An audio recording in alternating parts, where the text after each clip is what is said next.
Buenos días, buenas tardes, buenas noches. A la hora que estés viendo este video o escuchando esta grabación. Lo que analizaremos a continuación es la segunda parte o la continuación de lo que analizamos en el primer video referente a la doctrina del acto humano de Tomás de Aquino. Eso fue lo que vimos en la primera sesión. Y a continuación examinaremos lo referente a la estructura de la ley. ¿Ya? Subir a curso un esquema en el cual se especifica o se detalla la manera en que Tomás propone esta estructura de la ley y de qué manera se relacionan las diferentes leyes que él identifica. Ahora, como ya vimos, respecto al acto humano concurren distintos elementos: los hábitos, la estructura del ente, la potencia, el acto, la manera en que concurre el vicio, el pecado, la virtud, el acto bueno. Pero uno de los elementos que también concurre y que en parte determina la bondad o maldad del acto es su adecuación o no a la ley. La ley, en términos, Tomás cuenta con una definición general de ley y es una ley que se aplica respecto de los distintos tipos de leyes que él identifica, que es la ley eterna, la ley natural, la ley positiva, la ley divina, y también respecto, podría incluirse también la ley del FOMES. La ley del FOMES es aquella tendencia propia del ser humano, de su naturaleza caída, que tiende a pecar.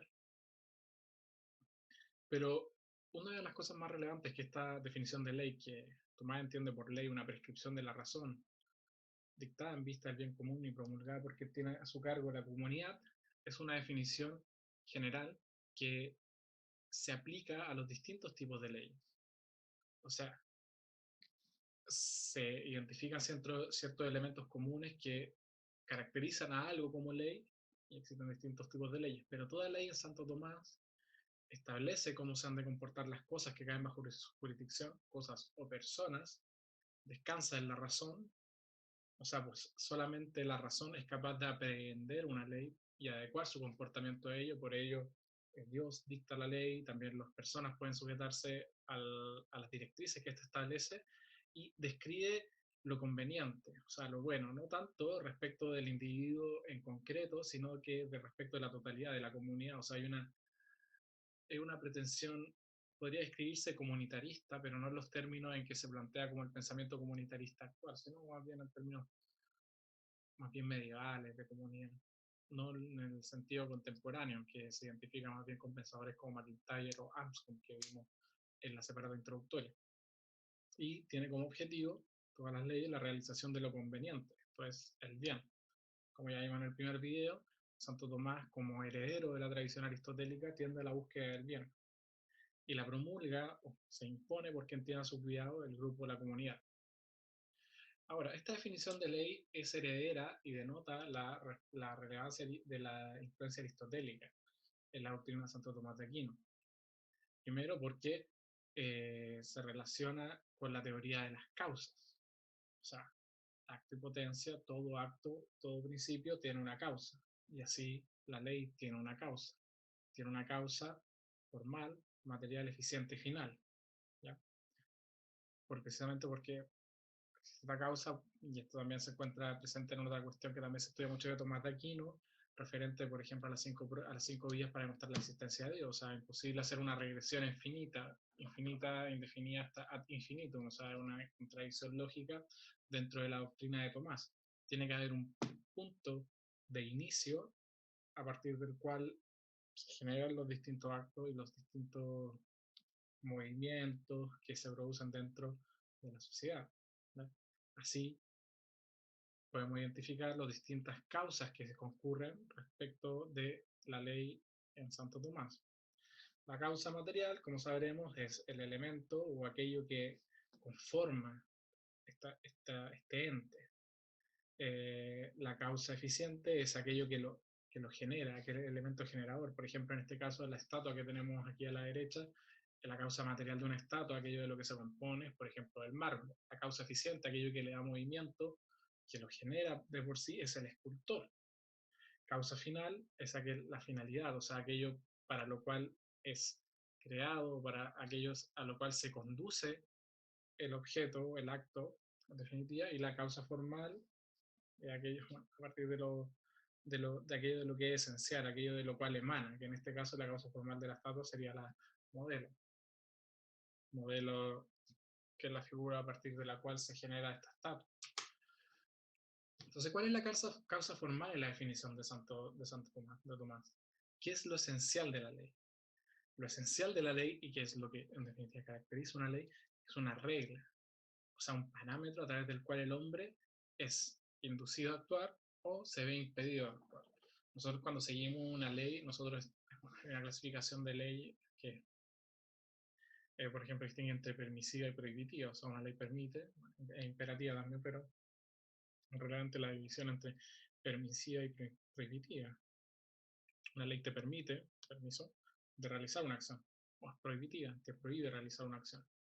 Nos obliga, pero no garantiza el comportamiento. O sea, a pesar de que existen leyes y nos invitan o no invitan a realizar una determinada actuación, no siempre se produce una adecuación perfecta a las directrices que establece la ley. Eso es algo que es más que claro. O sea, constantemente las leyes son corrompidas, son desobedecidas. Y bueno, la ley sigue siendo ley y el comportamiento humano sigue siendo comportamiento humano, pero es conforme o no conforme a la ley. Y precisamente la ley es una ordenanza de la razón, esa es su causa formal. O sea, la razón es capaz de determinar y de aprender la ley y adecuar su comportamiento a ella. O sea, nosotros comprendemos mediante la razón las directrices que nos otorga esta ley y en conformidad a eso adecuamos nuestro comportamiento. Esa es la causa formal, o sea, la ley está dirigida a la razón y por tanto gobierna el acto de los seres racionales dentro del universo de Tomás, que en este caso son los hombres, hombres y mujeres, personas. No consideraría, por ejemplo, Tomás como, bueno, al menos no en su época, como un ser racional a un animal. Eso como la causa formal. ¿Qué es la causa material? O sea, aquello que gobierna, el objeto propio al cual está dirigido la ley. La condición material es la materia, o sea, es una condición pasiva, y en este caso la ley lo que pretende gobernar es el acto humano.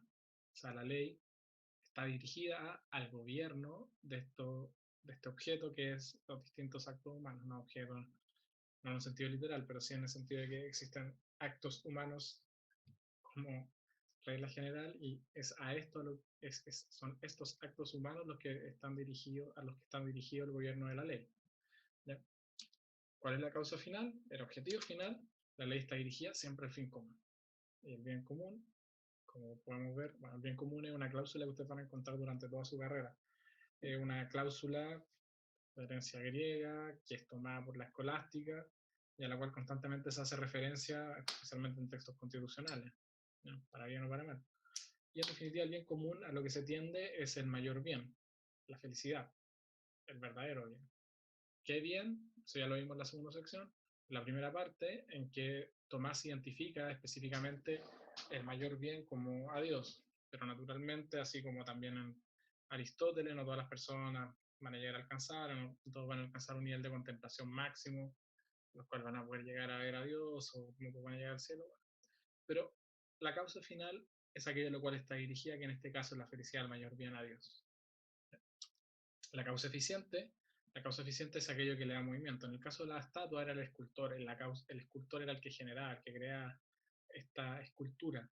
Y en el caso de la causa eficiente, para la definición de la ley de Tomás, es que la dicta quien tiene a su cargo, quien tiene a su cargo el cuidado de la comunidad, que en este caso puede ser, por ejemplo, todo el pueblo, o alguien, o algunos que sean los representantes del pueblo. ¿Ya? Y esta es una de las características relevantes del pensamiento católico que, en cierto modo, rompe un poco con ciertas pretensiones absolutistas que se gobierna para el bien de los gobernados, no para el bien propio. ¿No? Esto es sumamente relevante. Bueno, como veremos más adelante, Tomás desarrolla una doctrina de rebelión o en casos de desvío del gobierno que pueden realizar algunos gobernantes, si no se adecuan a las directrices del derecho natural, por ejemplo, pueden ser derrocados.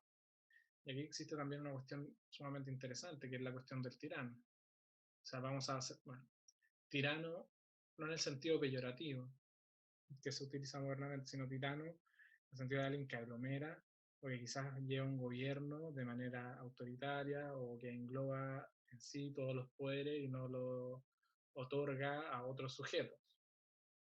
Para Tomás, en cierto modo, el tirano, en tanto se adecue a las directrices del derecho natural, por ejemplo, y no contravenga los principios y lleve al bien a las personas y a las almas, sería aceptable. O sea, una persona que, por ejemplo, un rey o alguien que concentra en sí una gran cantidad de poder, incluso a veces siendo un mal gobernante, en tanto guíe para el bien de las almas, de las personas, lo lleva a Dios, va a ser un buen gobierno, va a ser una buena causa eficiente.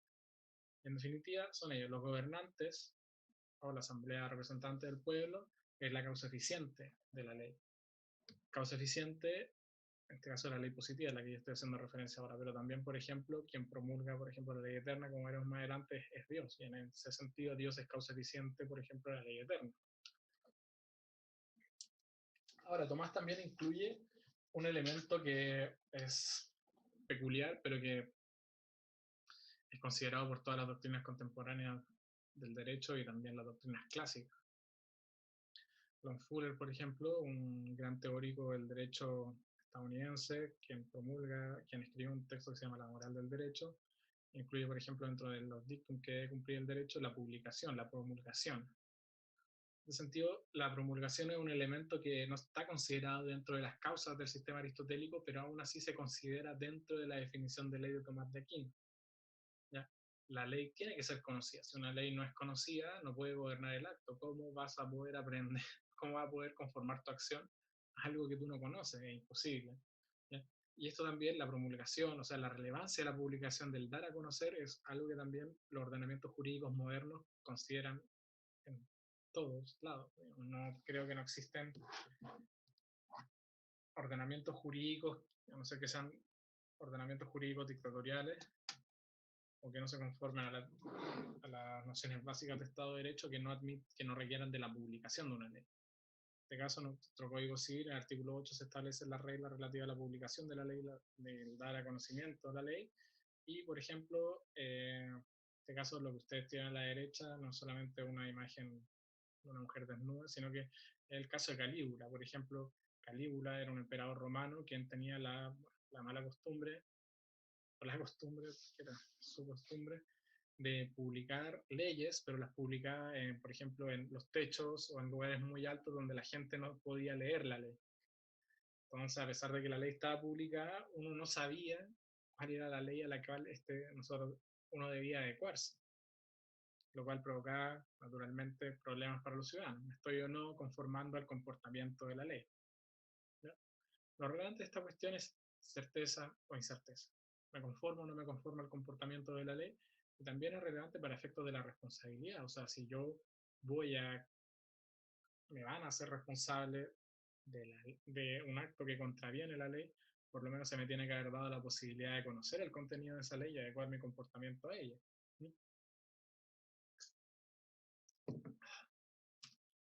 Y ahora, de este examen de la noción general de la ley, o sea, el dictamen de la razón, promulgado por quien tiene a su cargo, promulgado por quien tiene a su cargo el cuidado de la comunidad, es una definición general de ley. ¿Ya?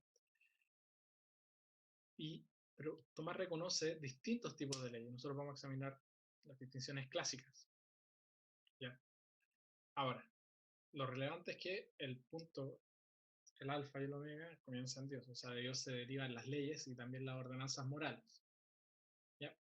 Eh, nosotros conocemos las leyes, en tanto somos seres racionales y Dios nos ha creado de manera racional.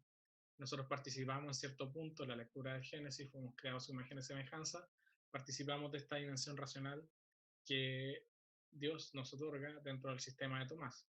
¿Ya?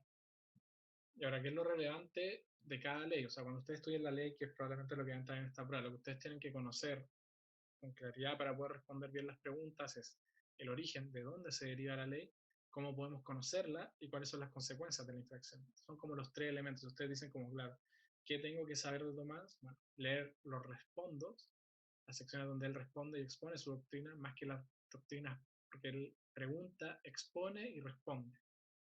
La pregunta es importante, la exposición no es tan importante, las alternativas no suelen ir respecto a eso, y el respondo, eso sí es importante, porque ahí es donde Tomás supone su doctrina particular, ¿ya? Entonces, y ustedes dicen, claro, ¿qué tengo que saber de la ley? Lo que ustedes tienen que saber de cada tipo de ley es su origen, la forma en que la conocemos y cuáles son las consecuencias de la infracción. La ley eterna se encuentra analizada en la cuestión 93, ¿no? Y básicamente el dictamen del gobierno divino, o sea, son las leyes que son dictadas por Dios, ¿ya? Esta ley eterna es un gobierno que considera tanto las leyes de la naturaleza, como las leyes de la física, como la ley moral, el gobierno de los actos humanos, ¿ya? La ley eterna comprende ambas. ¿Ya?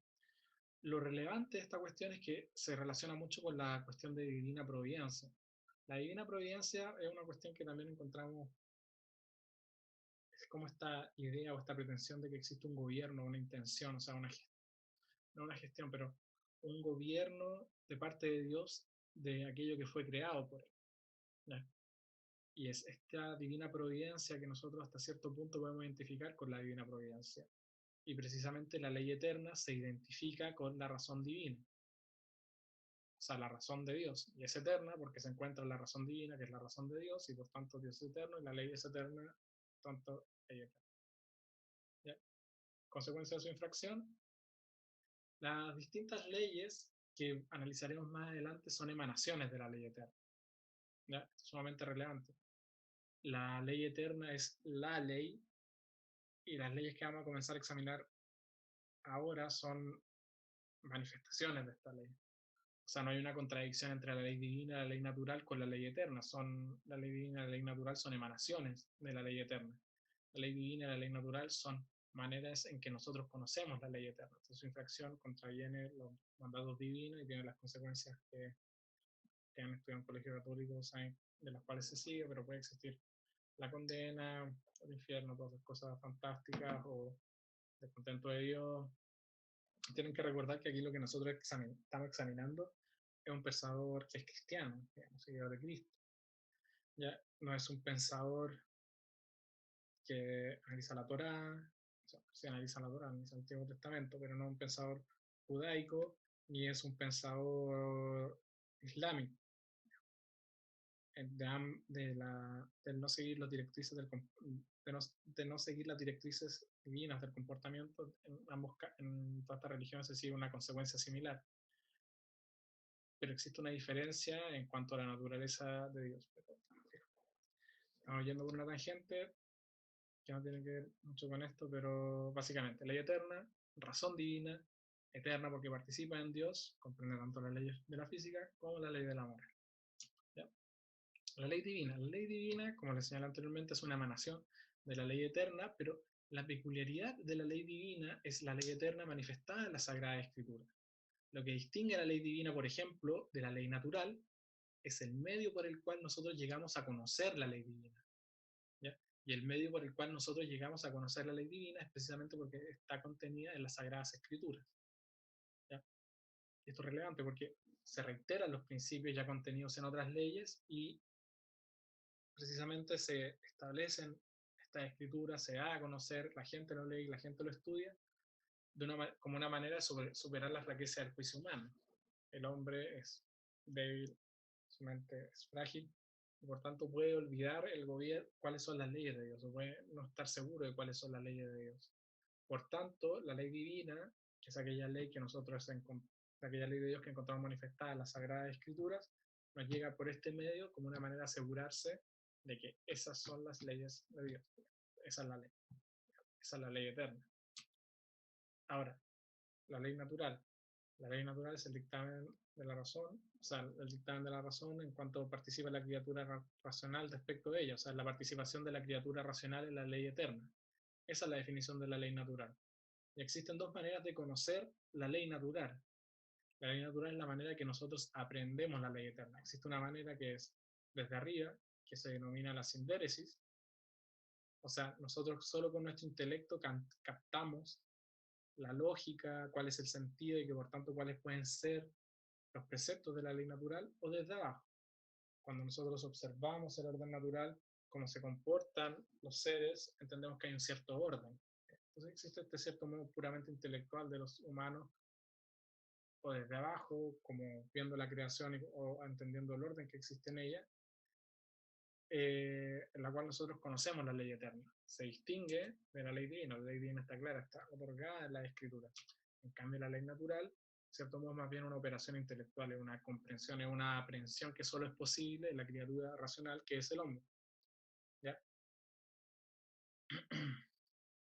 Ahora, eh, en los hombres se da la ley eterna en un grado superior, precisamente porque somos criaturas racionales y por tanto podemos conformar esa ley eterna, la podemos transformar en juicios prácticos, o sea, podemos adecuar y comportarnos conforme a ella, no así los animales que solamente se guían por los instintos dentro de la doctrina de Tomás.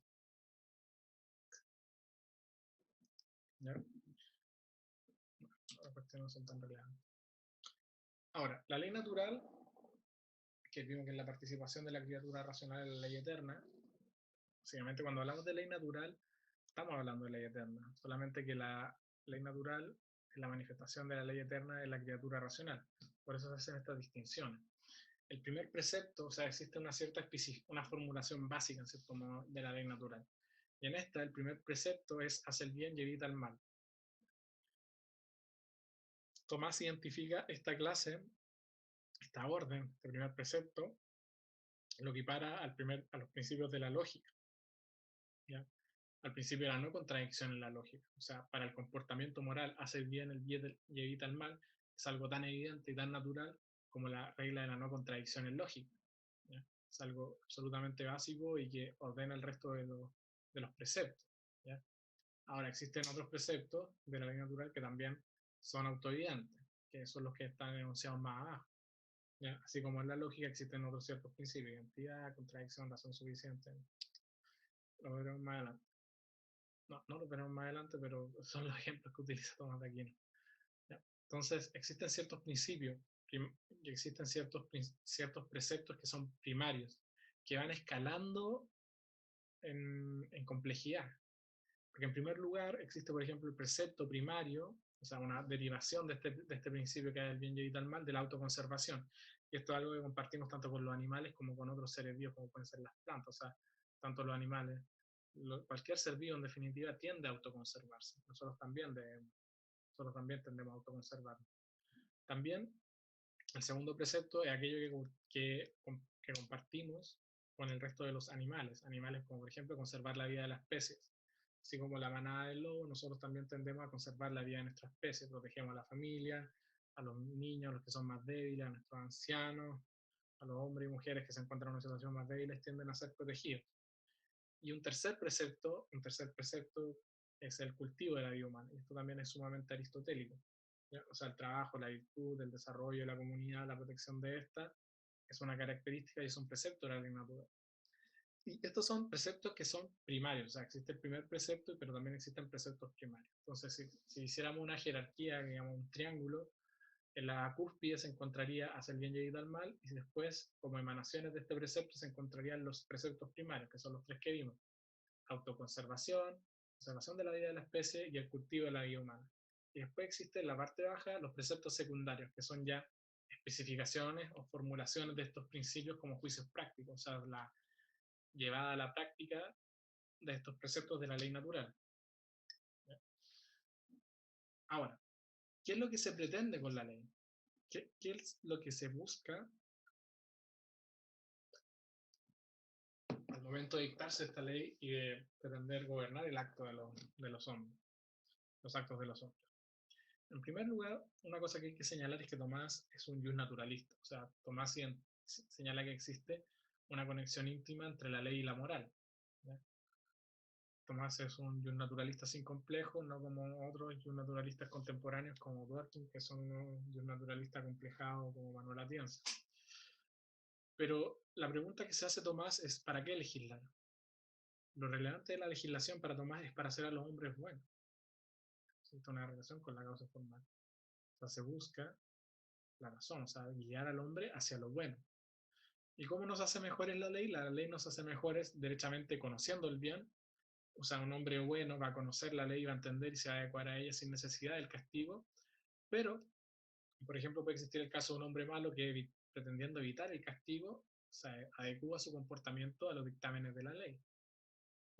O sea, no siempre operamos con la conciencia del deber. Y en definitiva lo que realiza la ley es una operación de encauzamiento. O sea, lo que pretende es guiar a los hombres hacia el bien, la cosa final. ¿Ya? Otra cuestión es, si, como señala al final, el último punto de esta diapositiva, es la operabilidad de la sanción. Cuestión distinta será si efectivamente podemos o no concretar el castigo para una persona que ha contravenido la norma. Pero el principio de la ley o los efectos que permite es hacer a los hombres buenos, y en algunos casos esto se va a lograr con el castigo, digamos. Lo cual no es ninguna novedad. Después, cuando ustedes estudien Penal 1, van a estar atiborrados de teorías de la pena, dentro de las cuales esta simplemente es una más. ¿Ya?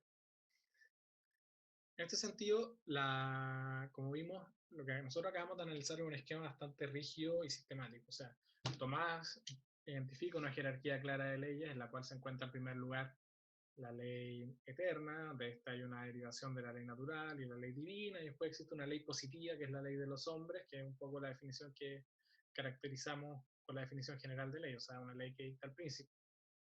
Pero existen ciertos elementos que permiten flexibilizar la aplicación de la ley, que bueno, ustedes también lo van a estar viendo principalmente en Introducción al Derecho 1 y Introducción al Derecho 2 cuando estudien interpretación de la ley, que son la equidad y la prudencia. Básicamente, esto no es tan relevante, pero básicamente son criterios que permiten, mediante criterios justos, mediante el criterio de alguien que conoce mejor la situación, determinar si corresponden a una aplicación estricta de la ley. ¿Ya?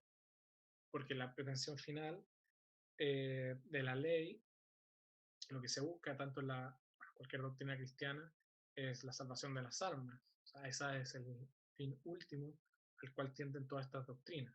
¿Ya? Y en definitiva lo que debe buscar, lo que busca la ley en sentido último es esa, la salvación de las almas, la llegada al bien. Y es en conformidad a eso que nosotros debemos aplicar la ley y estos criterios como la prudencia o la equidad, o sea, lo justo, o el criterio de quien conoce de mejor manera la situación, para llegar a ese objetivo. De ahí que se pueda, en cierto modo, no torcer, pero no aplicar de manera estricta.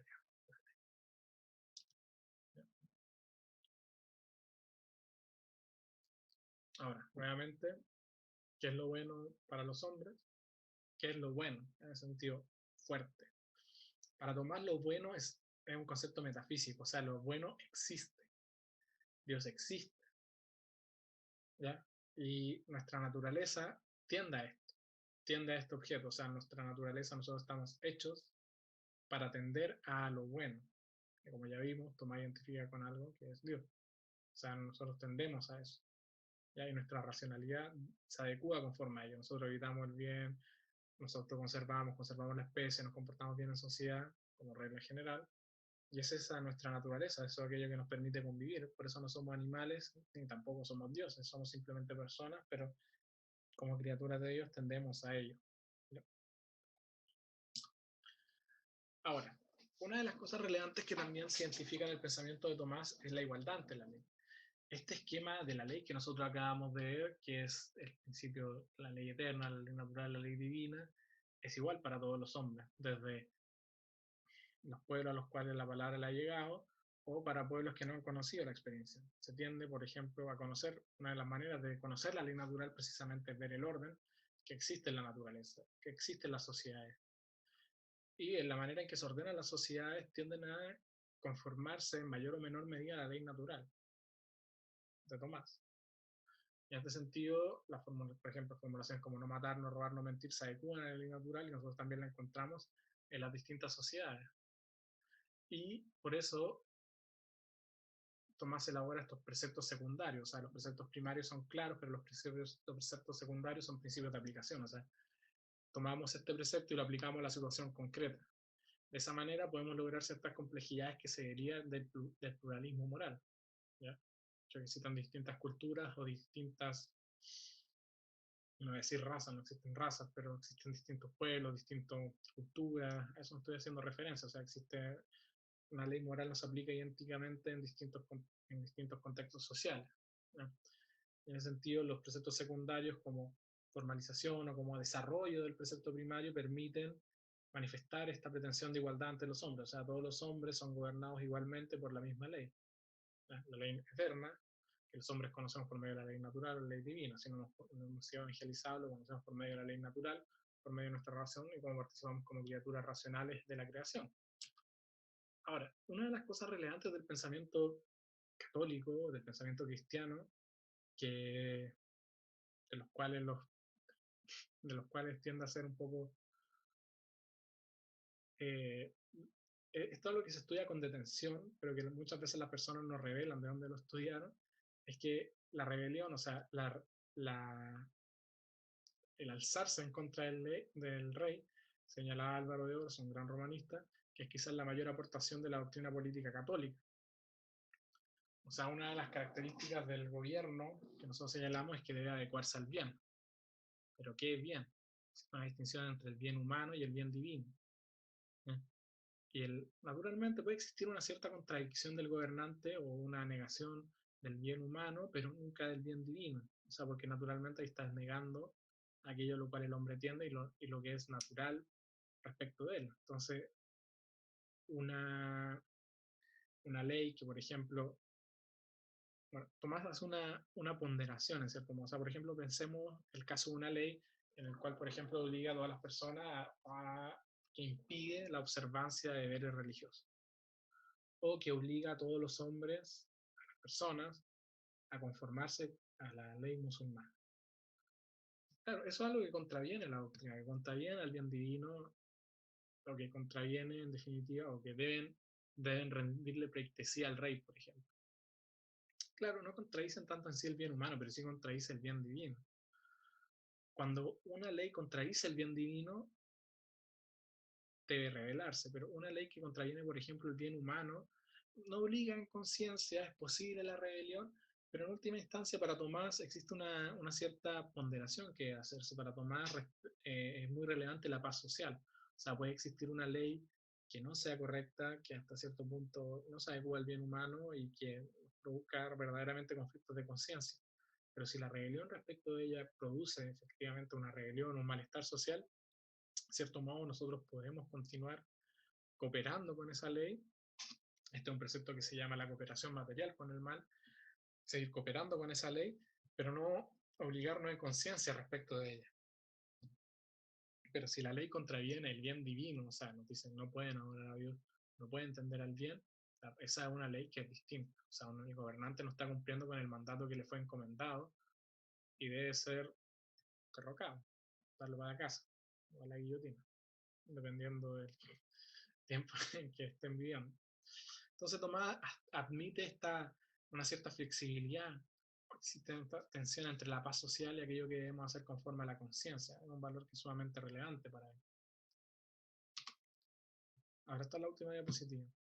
Las repercusiones del tomismo son vastas, o sea, hasta el día de hoy en la doctrina jurídica contemporánea existen referencias existen sujetos que se identifican como tomistas, y la doctrina de Santo Tomás sigue siendo estudiada y examinada con mucha mayor detención al otro lado del río, pero nosotros lo estudiamos entre todos los autores que se abocan o que han presentado un aporte sustancial a la teoría moral y a la teoría del derecho. Por ejemplo, existen John Finnis, que es el naturalista vivo más connotado en la actualidad, profesor en la Universidad de Oxford, propone una teoría del derecho natural en base a las teorías de los desarrollos de Tomás de Aquino, ¿ya? Y que plantea un desafío a las teorías del derecho vigente, las teorías positivistas como de Hart y Kelsen, y teorías como la teoría antipositivista de Ronald Dworkin, que bueno, no vamos a hablar de Dworkin, no merece nuestra atención.